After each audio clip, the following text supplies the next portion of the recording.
Chapter number 2 exercise 2.2 question number first का third part 6x² minus 3 minus 7x।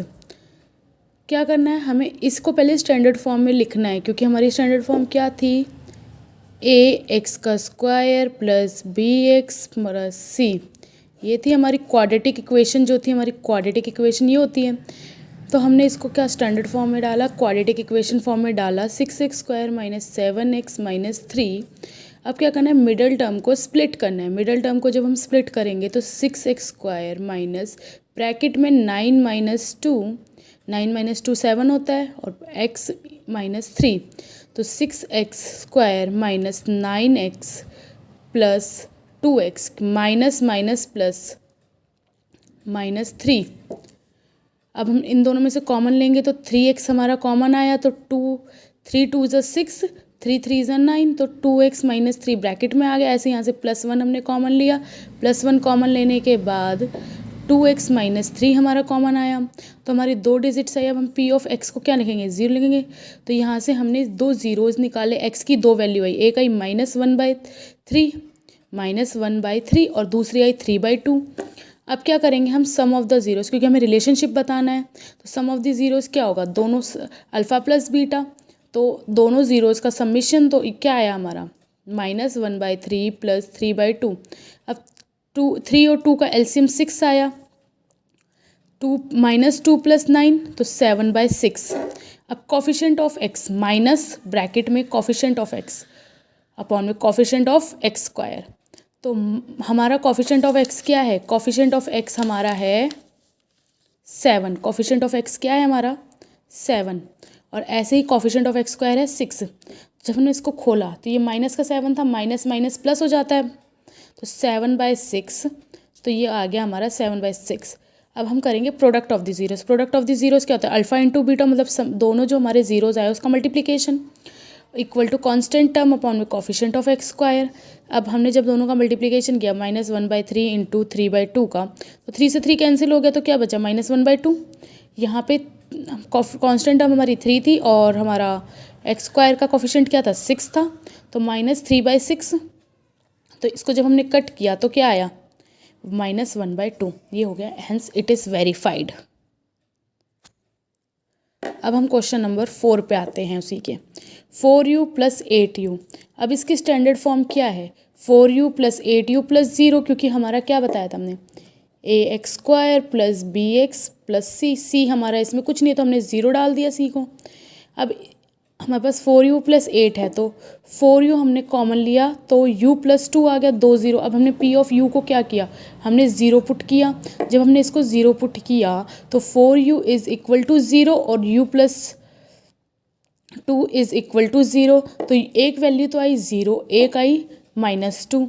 अब हमारे पास u की दो वैल्यूज़ आ चुकी है, एक तो 0 आई है, एक -2 आई है। अब हम क्या करेंगे, सम ऑफ ज़ीरोज़, जब दोनों का सम किया तो हमारा -2 आया। अब कॉफिशेंट ऑफ u क्या है हमारा, कॉफिशेंट ऑफ u 8 है, कॉफिशेंट ऑफ u² हमारा 4 है, माइनस था। तो जब हमने इसको कैंसिल किया तो क्या आया, -2 आया। प्रोडक्ट ऑफ द ज़ीरोज़ क्या होता है, इन दोनों जो हमारे जो ज़ीरोज़ आए हैं उनका मल्टीप्लिकेशन। जब हमने इनका प्रोडक्ट किया तो क्या आया, 0 से किसी भी डिजिट्स को मल्टीप्लाई करोगे तो 0 ही होगा। कांस्टेंट टर्म हमें दे नहीं रखी, कांस्टेंट टर्म हमारे पास पहले से 0 है और ये 4 है, 0 अपॉन में 4 is always 0, hence it is verified. Relation भी वेरीफाई कर दिया हमने। अगला क्वेश्चन फिफ्थ क्वेश्चन क्या कह रहा है, t² माइनस 15। स्टैंडर्ड फॉर्म क्या होगी, t² प्लस 0t, क्योंकि हमारे पास bx जो हमारे पास होता है वो नहीं दे रखा, तो हमने उसको 0t मान लिया, -15। तो हमारे पास सिंपल से हमने क्या किया, इसको अंडर रूट करके t² माइनस अंडर रूट में 15 का होल स्क्वायर। तो ये क्या बन गया, हमारी एक आइडेंटिटी बन गई, a² minus b²। a² minus b² की आइडेंटिटी क्या होती है, a plus b bracket a minus b bracket. तो जब हमने t प्लस 15 हमने इसके अंदर आइडेंटिटी लगा दी, t plus √15 t plus t minus √15। तो यहाँ से जब हमने दोनों को p ऑफ t 0 पुट किया तो हमारा क्या आया, एक आई प्लस में, एक तो प्लस में 15 आया, एक माइनस में 15 आया। हमारी t की दो वैल्यूज़ आ गई हैं यहाँ पे। अब हमारे पास t की दो वैल्यूज़ थी, एक +15 एक -15। जब हमने दोनों को किया तो हमारा ये क्या हो गया, 0 हो गया। कॉफिशेंट ऑफ x क्या था, हमारे पास कॉफिशेंट तो था ही नहीं x का, कुछ तो 0 था कॉफिशेंट ऑफ x, अपॉन में 1, 0 अपॉन में 1 is always 0। Product of the zero, जब हमने इसका प्रोडक्ट किया, माइनस रूट 15 इंटू -√15, तो क्या आया 15। कांस्टेंट टर्म क्या थी हमारी, 15 थी, माइनस और अपॉन में 1, क्योंकि कोफिशिएंट ऑफ x स्क्वायर क्या है 1, तो ये आया -15 इज इक्वल टू -15, तो hence it is also verified. अगला आते हैं हम 6th क्वेश्चन पे, 3x² - x - 4। तो इसका जब हमने मिडिल टर्म स्प्लिट करी, पहले मिडिल टर्म स्प्लिट करी तो 4 - 3 कर दी, तो 3x² - 4x minus minus plus, तो प्लस का 3x - 4। जब हमने कॉमन लिया, यहाँ से हमारा सिर्फ x कॉमन आ रहा है, x कॉमन लिया तो क्या है 3x - 4। यहाँ से हमने 1 कॉमन लिया तो 3x - 4, तो दो हमारी वैल्यूज़ आई x + 1 और 3x - 4 की। p ऑफ क्या है, p ऑफ x हमने 0 पुट किया, तो हमारे पास x की दो वैल्यूज़ आती हैं। क्या आती हैं, एक तो आती है x की इज इक्वल टू -1 और दूसरी आती है x की 4/3।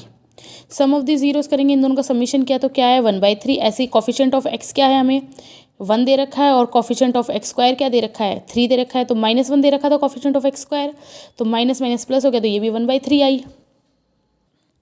अब प्रोडक्ट ऑफ द जीरोस क्या था हमारे पास, -1 इंटू 4/3, तो क्या आया -4/3। कांस्टेंट टर्म क्या थी 4, और कॉफिशिएंट ऑफ x स्क्वायर क्या था 3 था, तो ये भी आया 4/3। Hence it is verified.